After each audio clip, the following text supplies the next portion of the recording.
Hey,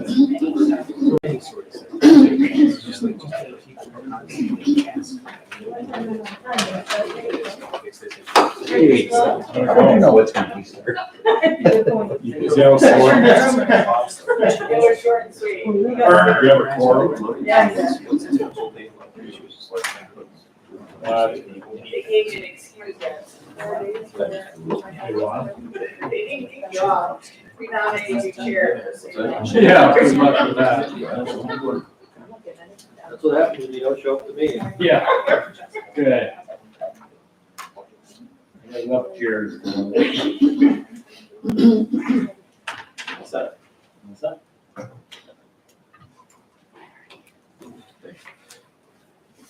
I will call the General Services Committee meeting to order. Can I get a motion to accept the February 15 meeting minutes as recorded? Dick? No. Will second. Any discussion? All in favor, say aye. Aye. Aye. Any opposed, say nay. Motion carries. We've got two presentations today. One is related to EMS with Mr. McKenzie. And then we've also got a presentation from Sheriff Carpinelli regarding snowmobiling. What we're gonna do, we don't have a lot in our docket, Sheriff, and I didn't get a chance to discuss it. We'll put yours at the end because I think we're gonna go into executive session since it pertains to matters of public safety. So we'll do that at the end of the dockets. But for now, Mr. McKenzie, you can go ahead and get us started.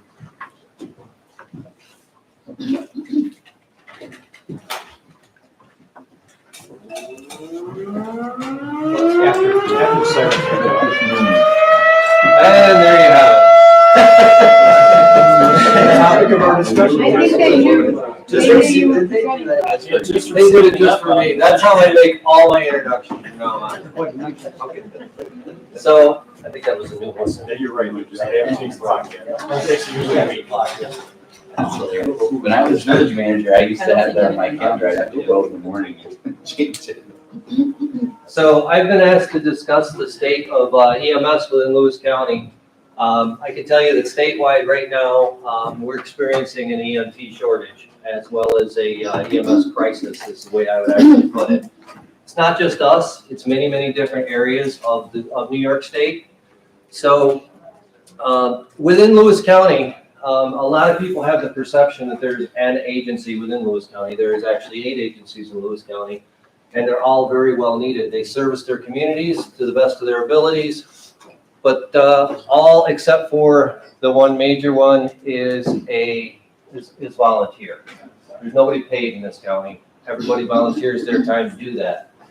With that said, volunteerism in general, whether it's for a library or whether it's for the SPCA or whatever, is actually seeing a decline in numbers of people that actually want to volunteer to do this stuff. So this picture was taken 3 years ago at the Lewis County Fairgrounds. That's actually from the bucket of the basket of Lawville's ladder truck. And that was a day that we had an event called Touch an Ambulance. So we got all of the agencies throughout Lewis County, with the exception of 2 that didn't show up, to come down and to have a Touch an Ambulance event for all community members to kind of encourage people to understand what EMS is about. I will tell you that nobody showed up for it. Nobody. None of the general public showed up for it at all. There was nobody interested in hearing what ambulances were all about and what EMS was about within Lewis County. So we took the picture, we gathered together, and we shared some stories that day. So this is our EMS map within Lewis County, and if you look outside the edges of Lewis County, you've got 4 agencies that provide services within Lewis County that are not even Lewis County entities, and that's just because they're closer to it. So in the Osceola area, we have Camden Ambulance. They are a paid ambulance service, and they're paid hybrid volunteer, and they're ALS equipped. Got a section down at the bottom, right there, that covers the Lionsdale area and Leiden area, and that's by Boonville. That is a contract paid EMS, as well as volunteer as well. They run 2 rigs out of Boonville. We've got Up in the north, we've got,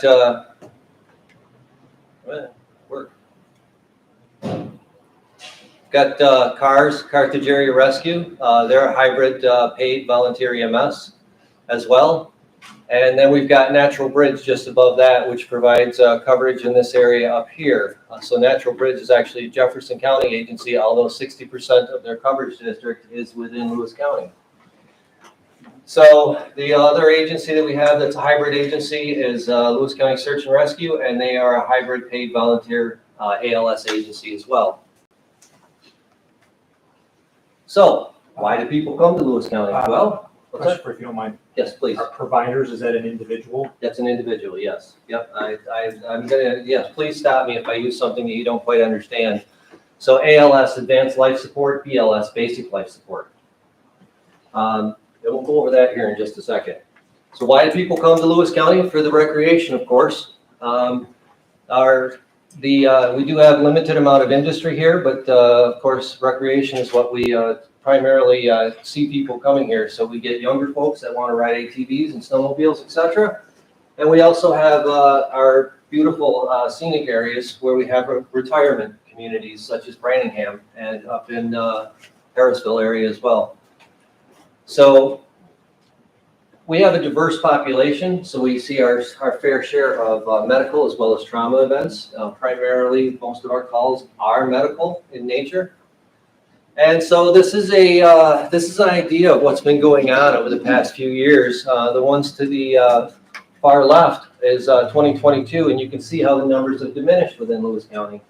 When I started as EMS coordinator back in 2012, we had a fairly decent amount of EMS providers within the county. And you can see that those numbers have diminished. Does this mean that ambulances are not getting out the door? Yes and no. All calls are being covered right now. However, there are ambulance agencies that actually call out of service during the day. What does that mean? That means their ambulance is not available. And an ambulance not being available because they cannot staff it with an EMT. Having an ambulance is a great thing, but it's no different if it's got a flat tire, it's out of service. You can't put an EMT in there, it's out of service. It's not useful. So we rely on mutual aid at that point to cover calls throughout the whatever respective area they come in. And I put a picture of Krogan's ambulance on there for a reason. They're one of the agencies that just decided enough's enough. And they signed over their certificate of need, which is issued by New York State, stating that they need an ambulance service in that area. They signed it over to Lewis County Search and Rescue. And that ambulance has been servicing Lewis County for, and it's still actually in service because they actually sold it to Lewis County Search and Rescue. But that ambulance agency has been servicing Lewis County for many, many years, dating back into the 70s. So what are the excuses? What's going on? Where are we at? This is a generalized idea of exactly where we're at. You get the younger folks that say, I'm too young, I really can't do this. I'm too busy. That's the people that have children and have full-time jobs, sometimes 2 full-time jobs. And then you get the retired folks that just say, I'm just too tired, or that's too much work for me. So the excuses are plentiful, and they're not necessarily excuses. It's life. It is absolutely life. Because we all get busy with our life, and we want to, when it's time to retire, we want to retire. You know, we all can't just become legislators and just decide to. Ooh. Whoa. You're not here for money today, are you? I'm not. No, and actually, I make a joke out of that because we do. We have some older folks that are excellent EMS providers, and they've been doing that forever. And it's their experience that they bring to the table that really does make a difference within Lewis County. So, what is involved in becoming an EMT? So you've got a basic EMT, which is the lowest level, other than certified first responder. We do not have any certified first responders in Lewis County. We just have basic EMTs. So what do they do? Airway maintenance, which means running a bag valve mask, and oral pharyngeal airways, which means opening up the airway to actually put the oxygen in their lungs. Oxygen administration, bleeding control, CPR, defibrillation, and basic patient assessment, and limited medication administration.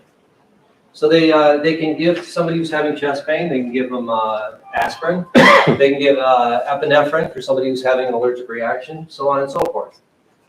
So next level up is advanced EMT. Advanced EMT have advanced airway management and intubation skills as well. They can access IVs, they can actually start IVs. It's a higher level of patient assessment. There was a level, or still is a level, called AEMT-CC, or Advanced EMT Critical Care, and that particular class was 500 hours. And I want everybody to pay attention to the number of hours that are involved in this, okay? So this is nights and weekends, etc., as well as above and beyond to get to that level of training. So the critical care EMT was 500 plus hours, and it's no longer being taught because the state no longer recognizes that level. If you are currently a critical care EMT, then you can remain that until you decide to run out your card. They have cardiac arrest management and electrocardiogram interpretation, so they can read EKGs, and drug administration, as well as advanced trauma care. Paramedic, 3,000 hours. This is college level training. I stand before you as a paramedic. I put a lot of time into this, and it's comprehensive patient assessment, cardiology, EKG interpretation, which means that you actually do have to read those EKGs in the field. And you have to make the appropriate decision as to what hospital you're going to. Lewis County General Hospital is not the appropriate facility for somebody who's having an acute heart attack. You need to take them to a STEMIC center. And just like if they're having a stroke, if they're stable, and that's the key here, if they're stable, they need to go to the appropriate facility, and that includes if they're having a stroke as well. IV access, just like the other two levels previous, expanded medication administration, up to 83 medications we carry on an ambulance right now. So it's basically a partial rolling emergency room. Cardiac arrest management, and expanded scope of practice for children. You need to be paramedic level to be able to actually appropriately treat children and to give them medications. And this is college level training. So EMS issues in Lewis County. Why does nobody want to do this anymore? Abusive services, that's number one, and I put that up there as a highlight. There are a lot of people who call the ambulance just to get a ride to Lowville. They'll go to Lewis County General and they will sign out AMA. There's a rule in EMS: you call, we haul. That's all. That's all there is to it. We have to take them to a facility once they call us. Dwindling provider numbers, and that's going to be highlighted in what goes down the list. We've got dormant members. So what does that mean, dormant members? That sounds like that sounds odd. So there are actual people that are certified to be an EMT, paramedic, advanced EMT critical care that do not provide services within their community. However, they still hold a card that say they can. I call them dormant members for a reason, because these people still want to be certified, and maybe now is not the right time for them to be practicing in the field. And perhaps they just needed to take a little break, but they still want to hold that card. You saw a lot of that during this coronavirus thing. People with various comorbidities, with diabetes and various other types of medical issues, didn't provide any care in the field because they were worried about contracting coronavirus. What happens then is you fall into that rut. Yeah, you know what? I haven't been for the past year or two. You know, maybe I don't really feel like I need to go back on the rig. So they're in a transition period right now to whether they want to actually get back on the rig or not. So they're dormant, and this is half of known responders' name appears on a PCR per year, and that's what I call a dormant responder. And there is a way to track that, and I have been tracking that to the best of my abilities. Expanded scope of practice. New York State DOH, which is not necessarily a bad thing, roll out that they can do more things in the field under their level of care. And then they roll it out. You have to go do additional training for it, which can be 2, 3, 5, 6, 8 hours worth of training, and then you can provide that in the field, which is actually good for your community. It really is. but it's just taking away more time. Transport to the specialized hospital, as I mentioned earlier, if you're having a heart attack or if you're having a stroke, you need to go to a STEMI center or to a stroke center.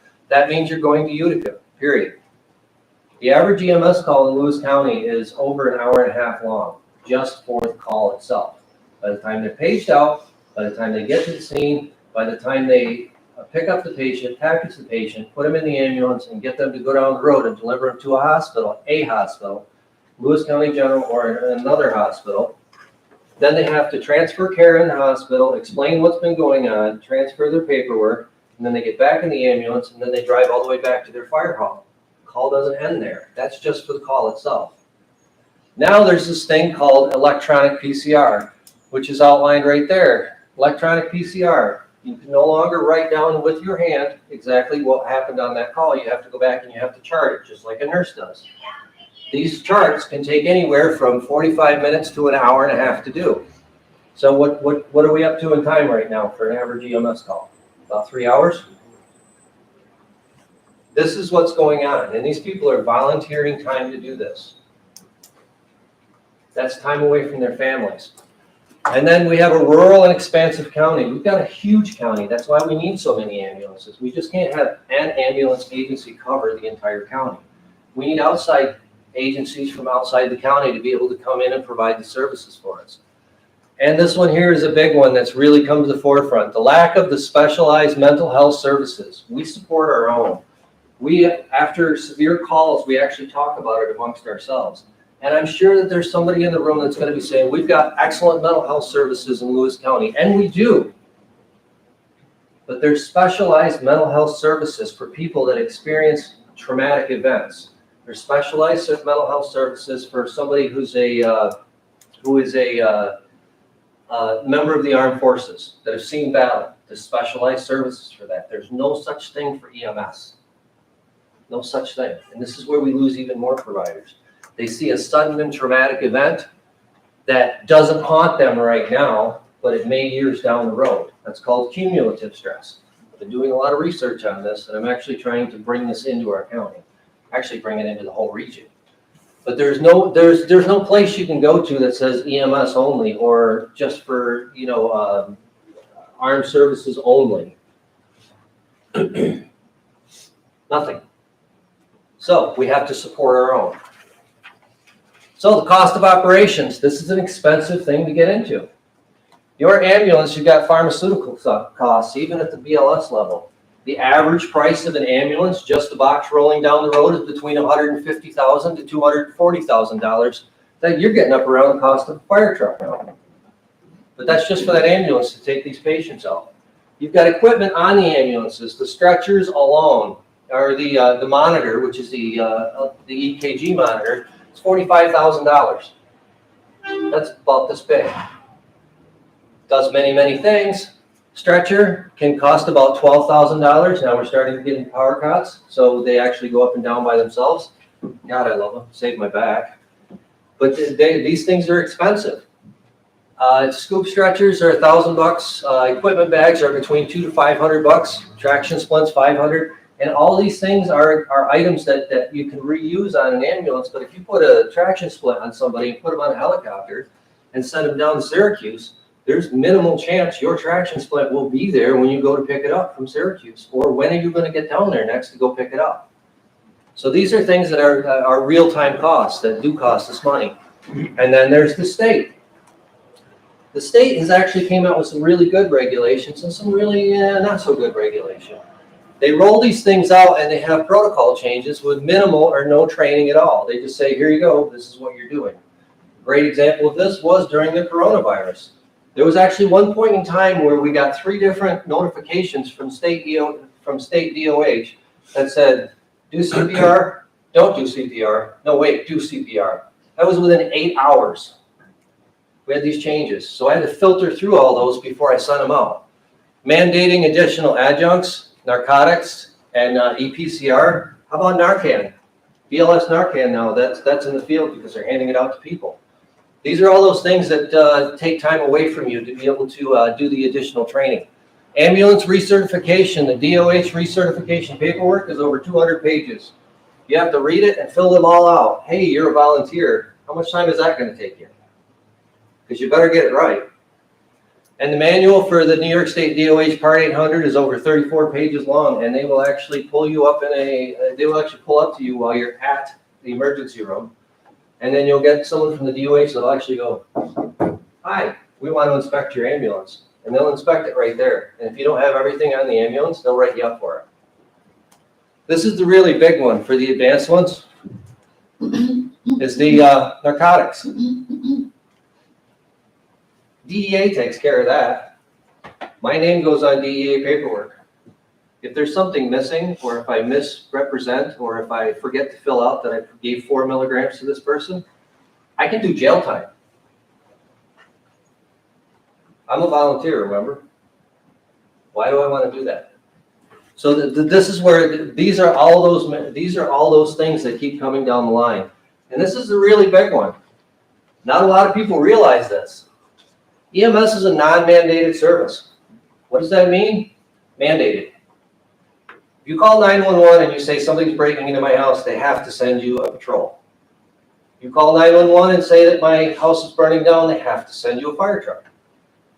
You call 911 and say I'm having chest pain, they do not have to send you an ambulance. Nobody has to send you an ambulance. It's a non-mandated service.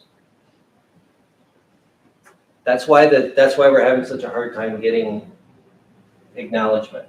Do we want it a mandated service? Do we not want it a mandated service? Everything's really up in the air right now.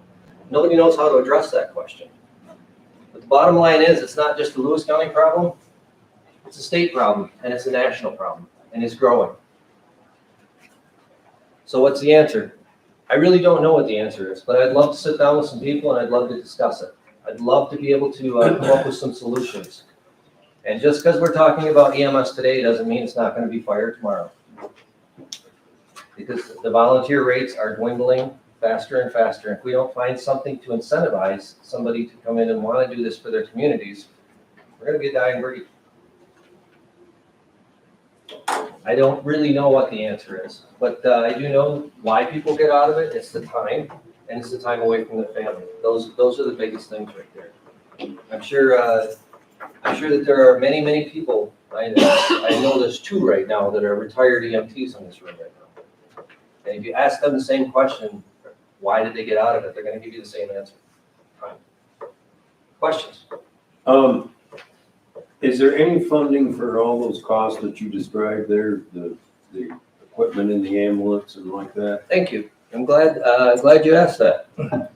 I'll show you something on this chart that I just brought up. It's way in the beginning. So you'll notice that there's some agencies that are highlighted and bolded. So you got Beaver Falls, it says 9 providers, BLS, ALS, doesn't bill. Then you've got Port Leyden, 5 providers, BLS, does not bill. There is revenue recovery that we can do for transporting in an ambulance. So if you get transported by a volunteer ambulance, you may get a bill. I was more referring to the equipment inside the ambulance that you were describing, the cots and. Yep. Nope. Yep, nope. Nope. Which is it? No, meaning, yes. There is no. There is none. There's no funding available wherever. The only thing that you can do is request money from your communities. And they go out and they'll have chicken barbecues. They'll have various other things. But then raises the question, how much time is enough time away from your families? I understand that. Yep. Okay. Yep. You referred to taking somebody to the hospital and then they get released AMA. What's an AMA? Against medical advice. A lot of times they'll go in, they'll sit down, or they'll get to the room in the ER, and they'll say, I'm feeling better, and they'll just leave and they'll walk out the door, and then they'll walk down to Dollar General or somewhere around the community. They'll just walk out. Really? Yes, happens quite frequently. Now, in Krogan, you said Lewis County Search and Rescue. Mm-hmm. Are they 24/7? Out in Loudville here, yeah. In Krogan? No. When that was originally set up, Lewis County Search and Rescue was gonna be daytime, and then Krogan people were gonna take care of it at night, fire department or whatever. So is that the case now, or? I can't comment on that. I never saw their contract. I just knew that they signed it over and they were gonna transition to Lewis County Search and Rescue. I don't know what the standing of that is. It seemed like a really good plan because the ambulance people were working people. Yep, you know? absolutely. And so Lewis County Search and Rescue was gonna take care of it during the daylight hours, so to speak. And then the regular, we're gonna do it at night. I honestly, I can't comment on that because I don't know what the situation is there. I know that that was, in fact, what you're describing was what was initially proposed. I don't know the status of it now. Seemed like a pretty good plan for anywhere. Sure does. And that may seem like the answer, and if they can staff it, great, but that's all money at this point. It's gonna cost people money to be able to do that, and communities money. And then, you know, there are fire contracts out there, but there's no EMS contract. There's fire and limited EMS funding for communities, but not a whole bunch. And I highlighted the ones that say doesn't bill, and I did that for a reason, because you can actually bill for your services, for your ambulance. And there's a problem with it. And one of the biggest offenders is Medicare and Medicaid. So if I get picked up from my house, and if I get picked up by my ambulance, and if I get taken to Lewis County General, my insurance company receives a bill for that transport, and we'll say it's $500, okay? And I'm just throwing that number out there as a round number, which is how we actually pay for some of this stuff. All this expensive equipment on the ambulances and the ambulance themselves. But if I'm a Medicare or a Medicaid patient, they're gonna say, I value that to be $125 and that's all you get. Now, do you take the balance and bill the patient? No, you can't, because they're a member of your community. You don't do that. And then there's this other fun thing that the other insurance companies do, such as Blue Cross Blue Shield, Remsco, those other types of agency, where if you get transported by the ambulance, if you bill them for $800 for the medical transport, they receive it, they'll write the check to the individual. Now you gotta go chase them around for the check. And how do you do that? There's nobody to really do that. There's no skin in the game. Yes, you could take them to court, you could take them to small claims court. How much time do you want to invest in that? How much money do you want to invest in that in lawyers? So this is one of those things. And there, you know, I don't want to, you know, misconstrue anybody and make them think that the passion's not there, because the passion is there for most of these providers. But what I can say is, you know, is it such a bad thing that they're gainfully employed during the day or at night to not be able to staff that ambulance? Is that such a bad thing? So, and that's kind of where we're at with this. But like I said, I would love to form a committee, and I would absolutely love some input from outside agencies, because maybe I'm looking at this one-sided. Maybe I'm not looking at this from the right angle. I can tell you I've done this for a while, and I was banging this same drum back in 2012. I saw this crisis coming, and now it's upon us. So how do I take it forward, and how do we move forward from here? I would love some ideas.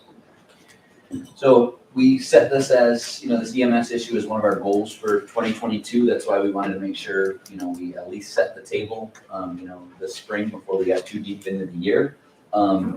It's a complicated issue that doesn't have a singular solution. There are counties across the state that are doing all kinds of different things. You know, there's plenty of ways to throw money at this, but you know, my initial research is kind of leaning toward, you know, money might not be the solution here. It's really about the volunteers and supporting them and building that culture, and making, you know, things for them as easy as possible. So after, you know, kind of getting into this, Bob and I have met a few times. I've met with Search and Rescue a couple times. Jeff has, you know, been joining our discussions. So I've tried to cast a wide net. I don't like to bring issues in front of the board without at least some proposed solutions, but this is one where we really do need to dive in and spend a little more time, because it is complicated. So what I would recommend, if it's okay with the board, is that we go in the direction of an ad hoc committee that can spend a little bit more time going in depth on this issue, and maybe bring back a report that has, a dozen or so recommendations that we can adopt over the next, couple of years. We're probably, there's no silver bullet, but it's going to have to be at least we're looking at the problem collectively and trying to at least, solve some of the issues. So that is how I would propose we move forward. If I may, I will add one more thing to that too. Just so everyone's aware and so that you can actually see the depth and scope of all of this, I'm going to be presenting with Ann Smith. She's the North Country Regional EMS representative for Lewis, Jefferson, and St. Lawrence County. We're both going to be going to the Tug Hill Commission, and we're both presenting at the Tug Hill Commission at the Turning Stone Casino about this very issue. This is very real, and it's becoming crisis level in New York State as well as across the country. So if I hear of any good ideas, or if I can bring back anything from that, I definitely will to bring it to the committee. Or if we do decide to form a subcommittee, that'd be great. It's something that I see not getting better anytime soon without addressing it in some way, shape, or form. I think that sounds like an excellent start, doing an ad hoc committee, bringing in, expertise from within the board and outside the board and from within our own county. I think that's definitely the right way to do it. We wouldn't do anything today necessarily on that, Ryan, right? Or would that just go to the full board? I believe the standing rules have procedures for setting up an ad hoc committee. The chair will take the next steps. I don't think we need a formal resolution, but, endorsement from the kind of committee would be a good thing to have, I would say. Any other thoughts from the committee members? Maybe you want to think about if you have a recommendation of how big you want that committee to be, so it can really function. I don't know if you have to decide that now, but that's something to think about.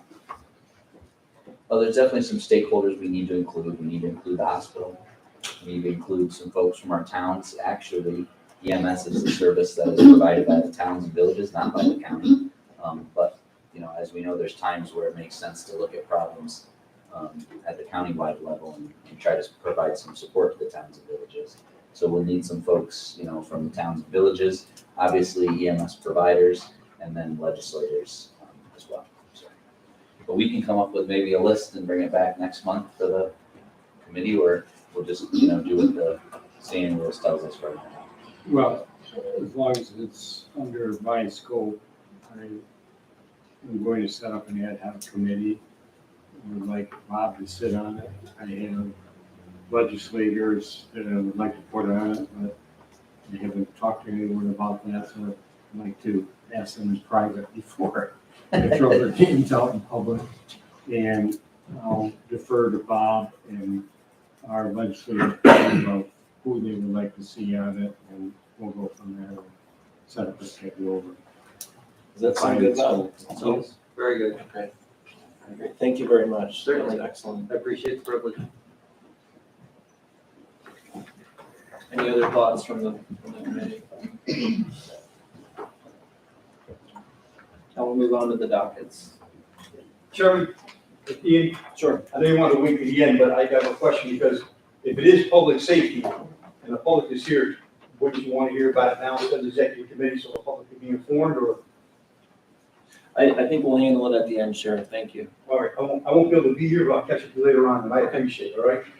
Thanks, All right, guys. thanks. Thank you.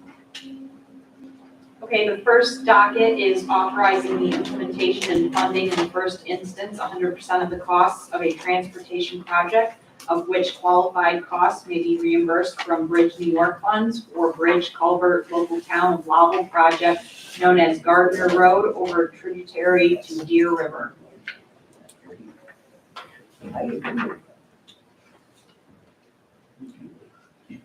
Any discussion? Does May and Ken kind of the same thing in the way this is being used? It's legal to use those funds, is that what we're saying? It says qualified costs may be reimbursed. Look, so the qualified costs will be reimbursed. The question will be when, Or they qualify. Okay. So, But Bridge New York has indicated that 100% gets reimbursed to the county as a sponsor. Yep. Any other discussion? All in favor, say aye. Aye. Those opposed, say nay. Motion carries. Authorizing the implementation and funding in the first instance, 100% of the costs of a transportation project of which qualified costs may be reimbursed from Bridge New York funds for Bridge Culvert Local Town of Lowell project known as O'Brien Road over tributary to Mill Creek. Same answer. Any discussion? same question? All in favor, say aye. Aye. Those opposed, say nay. Motion carries. Authorizing the implementation of and funding of 100% of the cost of a transportation project of which may be eligible for federal aid and/or state aid or reimbursement from Bridge New York funds for Bridge New York Local Town of Watson project known as Bailey Road over Independence River Bridge Rehabilitation. Any discussion? All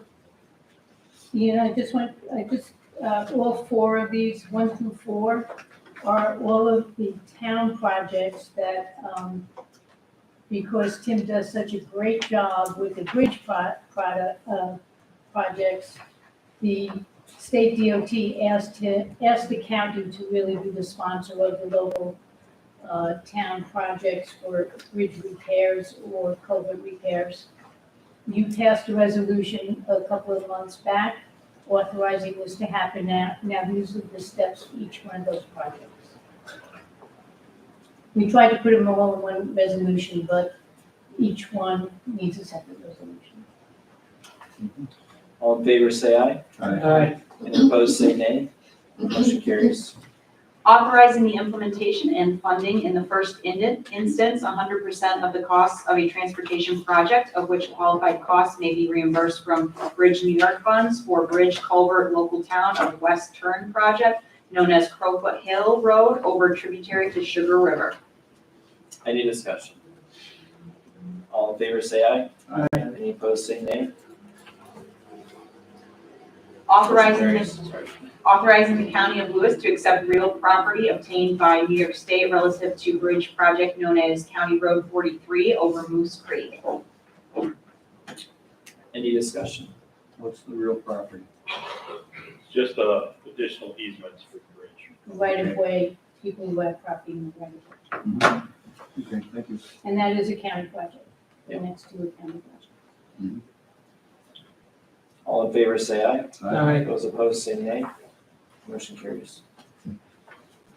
Authorizing supplemental agreement number 1 to contract number D040264 between New York State Department of Transportation and Lewis County for the Transportation Federal Aid Bridge Replacement Project known as County Road 43 over Moose Creek.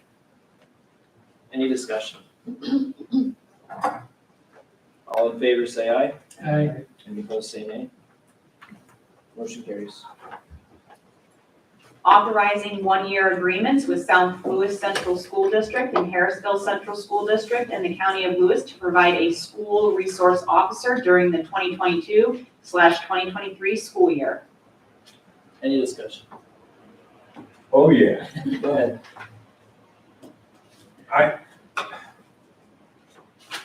I wish we didn't have to go through this every year. I wish we could have had a multi-year contract with the schools, but obviously we're not going to do that. But I wish also that we would, in our resolution, be able to tell the schools, even if it's about how much money it is. I mean, we don't enter into contracts without knowing what it's gonna cost us. Why would we want the schools to, Joan? We don't usually put the cost in the resolution, though, we put the cost in the contract. Sometimes, well, when we have to pay, we put the cost in the resolution, but if somebody else. Why can't we is put an about cost in there? paying, I suppose we can if we know for sure who those particular SROs are gonna be, We know those two, don't we?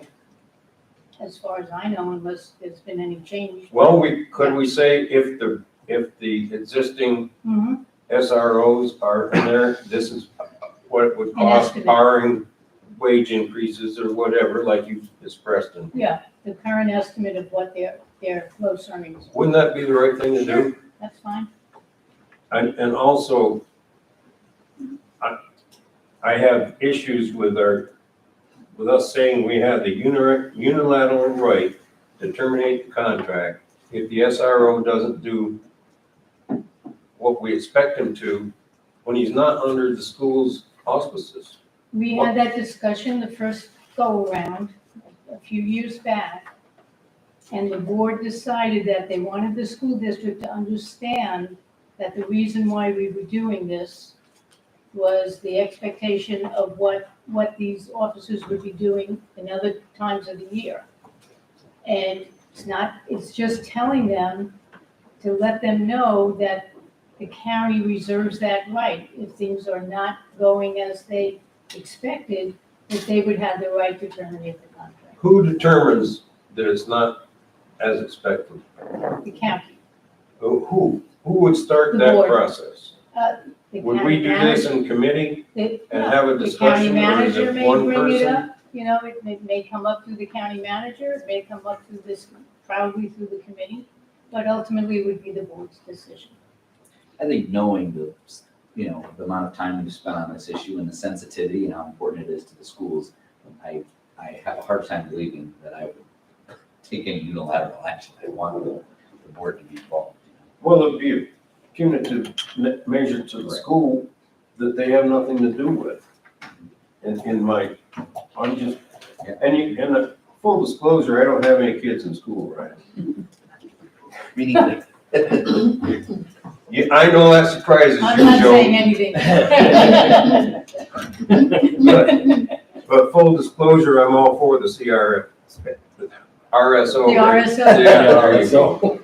I like the program and I really like the SRO that is in the school district. So full disclosure there. But if in fact we being the board, the majority of the board, really don't want to continue this SRO process, why don't we say we don't want to? And say to the schools, 2 years from now, this is no more. You make plans accordingly. Give everybody plenty of notice and do it. Now, I'd vote against it, but if the majority would want to do that, like Jack Bush used to say, if we all thought alike, it'd only take one of us. Excuse me, I'm sorry, Jack. My thought, with the SRO thing, and I'm a guy with kids in school, I don't think that this is a high priority for me personally. My own school doesn't have an SRO. The board doesn't really want an SRO. From, my discussions with them, it's not something I would seek out as a parent and a taxpayer. That being said, if a school wants it, as a legislator, I'm happy to provide that to them. That's kind of my approach to it. I don't have any principled view in favor or against I think you can achieve a lot of what an SRO does through other methods, stuff more focused on the school itself and not necessarily involving us. But that, again, I don't feel like I really want to just tell the schools, no, you can't have this thing, because I'm personally not invested in the whole idea. Well, and I'm personally not involved, but also now, at least, we're getting full reimbursement, which is meaningful, because they're paying for what they're getting. Right. And that has, in the past, has been an issue, understandably so. But, we're the ones that wrote the contract in the past too.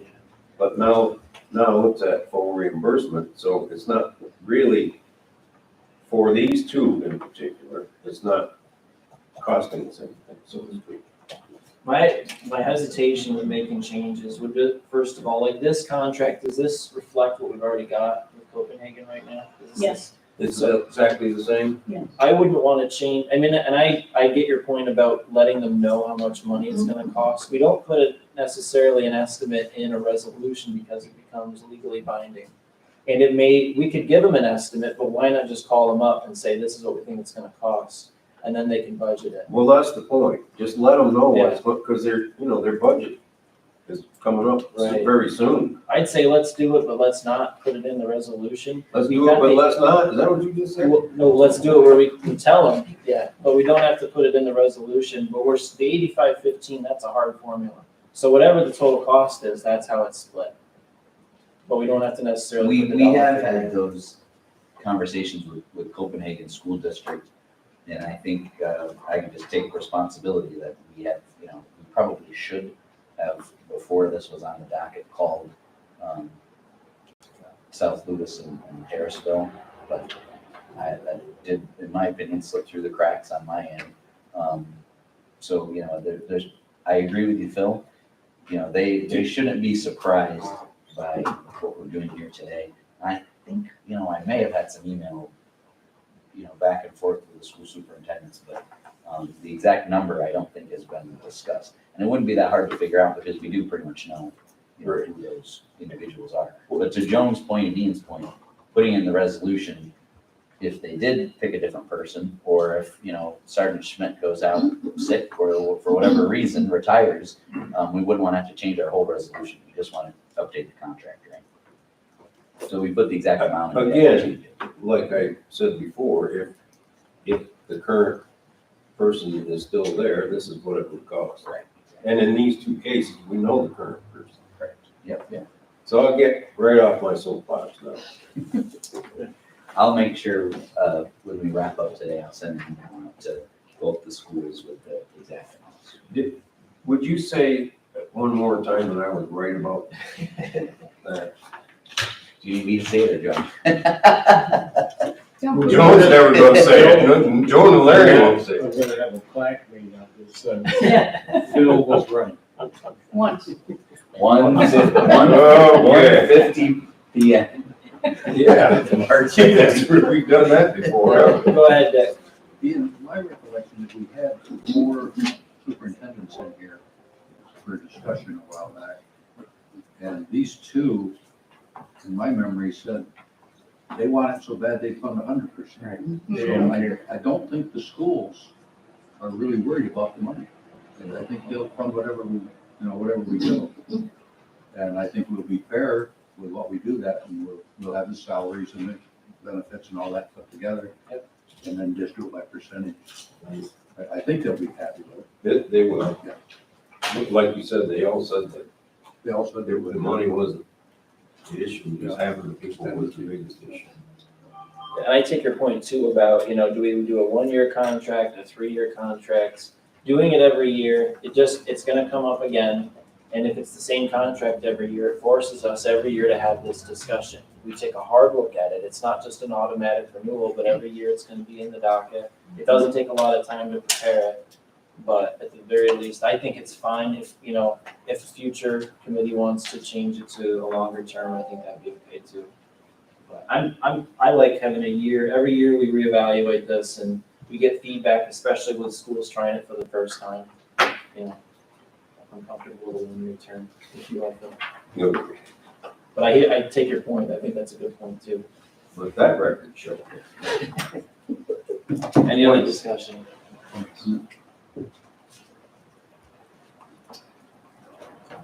All right, all in favor say aye. Any opposed say nay. Motion carries.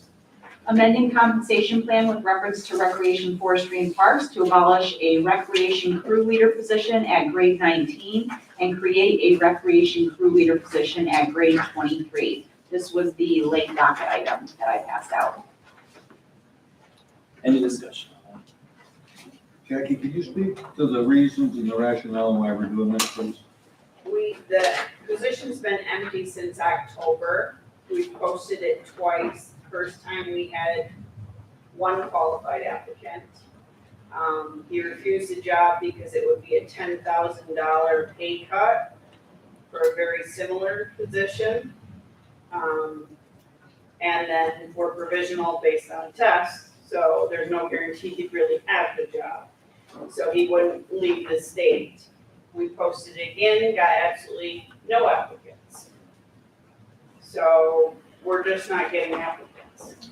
I can add to that too. We looked at a comparative, it's comparable to our bridge crew, bridge construction supervisor positions with the highway. So we looked at other positions in the county and that this group supervises an amount of people and so on. So tried to find a comparable position and that's where we landed with that grade.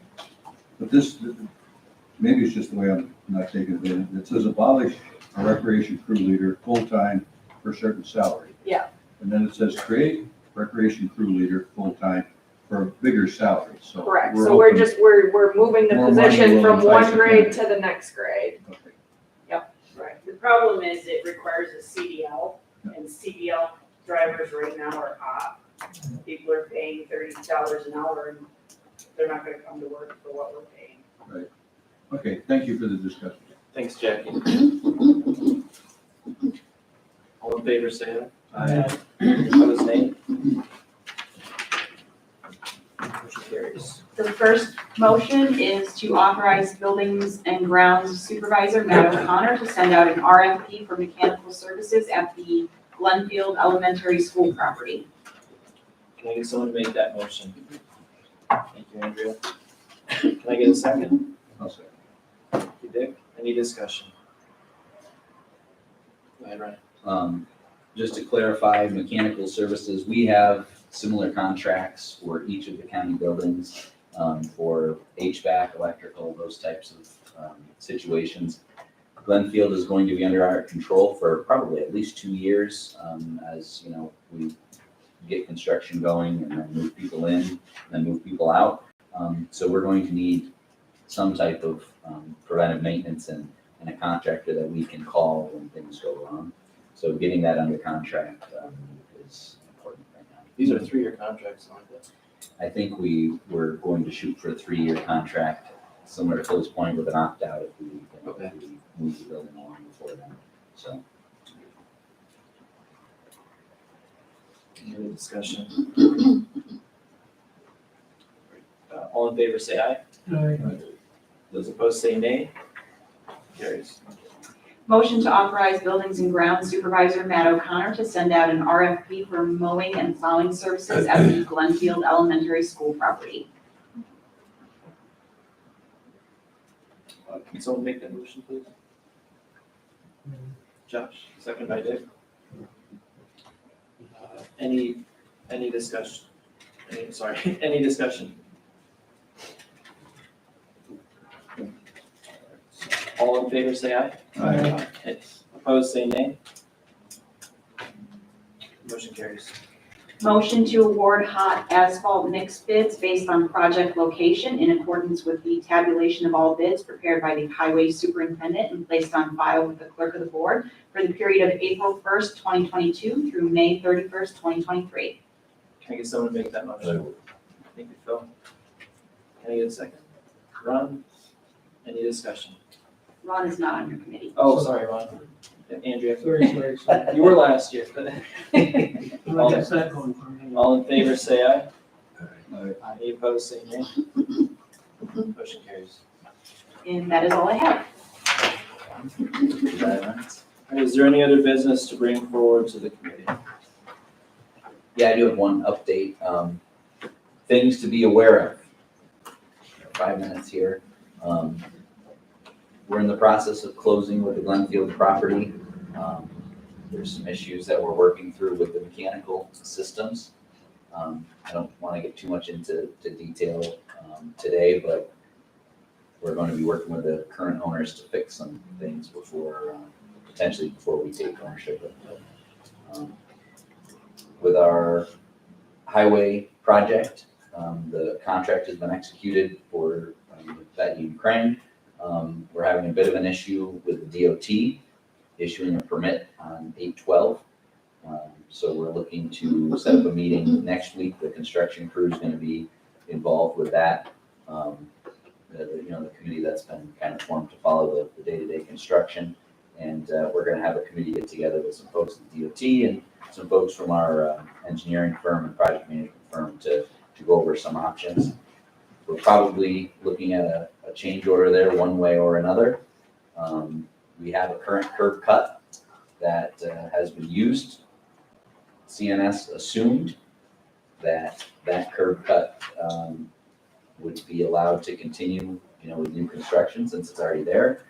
The DOT is telling us, well, that was actually an ag access only, and that it was never meant for our vehicles, and that we have to move the curb cut on 812 250 feet away from East Road.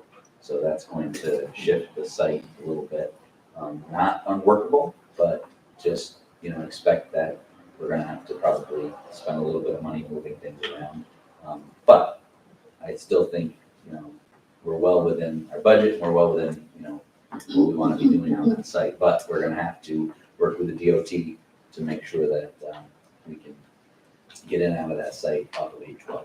So that'll be coming down the pike. I wanted to mention it today so that, if we needed any immediate action between now and, our next meeting, people would kind of understand what's going on. So When are you gonna have the meeting? I just talked to DOT today, and Tim and I talked to one of the deputy commissioners that I know for the state, and we talked to Patrick. We're trying to get a date set for next week. So And let us know. we'll let you know. Yes. Yeah.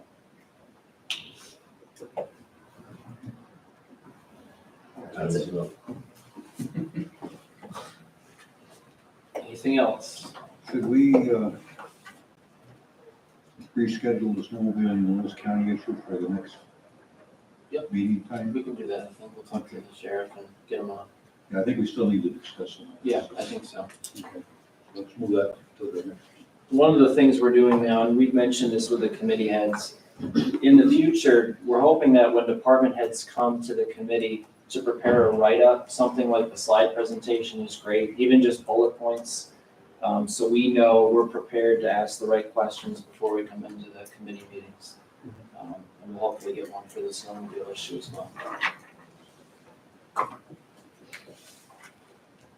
Great. Motion to adjourn? Yep, thank you. Second, all in favor, say aye. Aye. Any opposed, say nay. Meeting's adjourned. Thank you.